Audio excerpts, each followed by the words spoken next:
Oke, assalamualaikum warahmatullahi wabarakatuh teman-teman. Terima kasih buat teman-teman yang udah sempetin nonton video sampai habis. Sekarang kita masuk ke benefit dan fitur produk. Oke, apa sih itu benefit? Apa sih itu fitur? Nah, benefit itu keuntungan yang didapatkan dari fitur, sedangkan fitur sendiri adalah karakteristik yang melekat pada suatu produk. Bisa jadi itu rasanya, bisa jadi itu spesifikasinya, bisa jadi itu adalah em, skop dari jasanya gitu. Maksudnya begini, contohnya ya kita bikin keterkaitan antara fitur dan benefit itu kayak gimana sih Mas gitu. Nah, kayak fitur misalkan RAM 4 GB, memori 64 GB, terus dual SIM, kamera 12 megapiksel. Anggaplah kita hidup di tahun 2010. Anggaplah kita hidup di tahun 2010 yang mana rata-rata RAM itu 2 GB.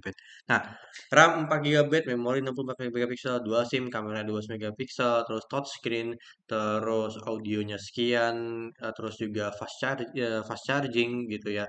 Terus baterainya berapa mAh gitu. Itu sebenarnya adalah fitur. Itu karakteristik produknya. Ya, terus bentuk desainnya gimana itu adalah fiturnya. Nah, tapi ya benefit itu adalah hal yang didapatkan dari fiturnya. Contoh, dengan RAM 4 GB ini kita nggak perlu lagi takut lemot atau cocok untuk gaming. Itu benefitnya. Terus kalau 64 GB ini kita nggak perlu khawatir lagi tempat penyimpanan kita penuh gitu. Terus kamera 12 megapiksel ini misalkan cocok buat kita yang ingin jadi content creator, nggak patah-patah, jernih dan sebagainya gitu. Anggaplah ini adalah suatu produk dengan handphone 4 GB dan kamera 12 megapiksel. Nah, kira-kira seperti itu keterkaitan antara fitur dan benefit teman-teman. Nah, kita next. Nah, tips ubah fitur jadi benefit. Nah, biasanya saya gunakan metode emangnya kenapa sih Mas? Gitu. Emangnya kenapa sih Mas?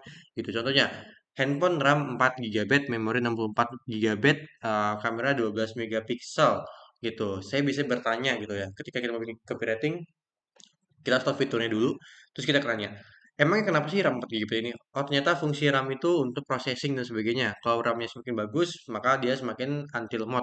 Oke, berarti kita bisa bikin kata-katanya, tidak perlu khawatir lemot atau lambat, tidak perlu khawatir lagi takut lemot, takut hang dan sebagainya.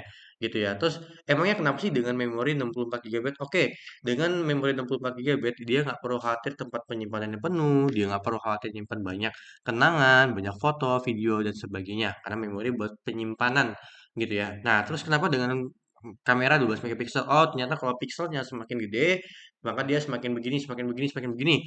Ya, dia nggak patah-patah kalau di zoom, dia nggak burem kalau di zoom, terus dia nggak patah-patah kalau video, terus kiri kanan, dia stabil. Nah, itu kita bisa bilang, oh, kalau kalau stabil tuh fungsinya apa ya? Oke, misalkan cocok buat abadikan momen seru kamu, cocok buat abadikan kenangan kamu, cocok untuk kamu yang jadiin konten kreator. Kata-katanya bisa seperti itu ya, teman-teman. Jadi kita bisa gunakan metode emangnya kenapa dalam suatu fitur itu ya. Nah, next ya, teman-teman. Nah, ini tips ubah fitur jadi benefit. Nah, tipsnya teman-teman, biasanya gini. Produk ini memiliki fitur produknya apa, terus jadi kamu tidak perlu khawatir apa kekhawatiran tentunya. Contoh gini, produk ini memiliki RAM 4 GB, jadi kamu nggak perlu khawatir lagi lemot kalau gaming gitu. Atau karena produk ini dilengkapi dengan RAM 4 GB sehingga kamu dapat main game sepuasnya. Kamu dapat apa ya bahasanya? Kamu dapat mengerjakan kerjaan kamu jauh lebih cepat gitu. Itu juga bisa gitu. Karena HP ini dilengkapi dengan kamera 12 megapiksel, ya kamu dapat abadikan momen kenangan kamu atau momen seru kamu atau momen bahagia kamu, itu juga bisa kata-kata kayak gitu. Jadi itu harus diasah teman-teman. Atau teman-teman bisa pakai template yang ini. Produk ini dilengkapi dengan fitur produknya apa, sehingga menyelesaikan masalah konsumennya seperti apa. Jadi seperti itu ya teman-teman. Jadi kita bisa bikin seperti itu. Oke, nextnya lagi teman-teman. Nah ini tips ubah fitur untuk jadi benefit. Oke, pastiin saat kita mengubah fitur jadi benefit, itu disesuaikan dengan budget persona atau target pasar yang sudah ditentukan. Tentu kalau teman-teman lihat kata-kata di sini, ya RAM 4 GB, memori ini nggak perlu khawatir penyimpanan penuh gitu. Atau yang ini deh, yang satu deh. Nggak perlu khawatir remote cocok untuk gaming. Atau cocok untuk kamu yang ingin jadi content creator. Nah, ini kan nggak mungkin kalau target pasarnya di atas 40 tahun yang nggak tahu apa itu content creator, terus apa itu gaming dan sebagainya gitu ya. Dia paling kita tinggal bilang ini nggak lemot kok gitu ya. ini nggak pecah-pecah kameranya, ini bagus banget jernih gitu. Itu kalau untuk 40 tahun. Tapi karena ini mengincar anak muda, kita pakai kata-kata gaming, pakai kata-kata konten kreator karena mereka tahu istilah ini. Oke. Terima kasih buat video kali ini. Assalamualaikum warahmatullahi wabarakatuh.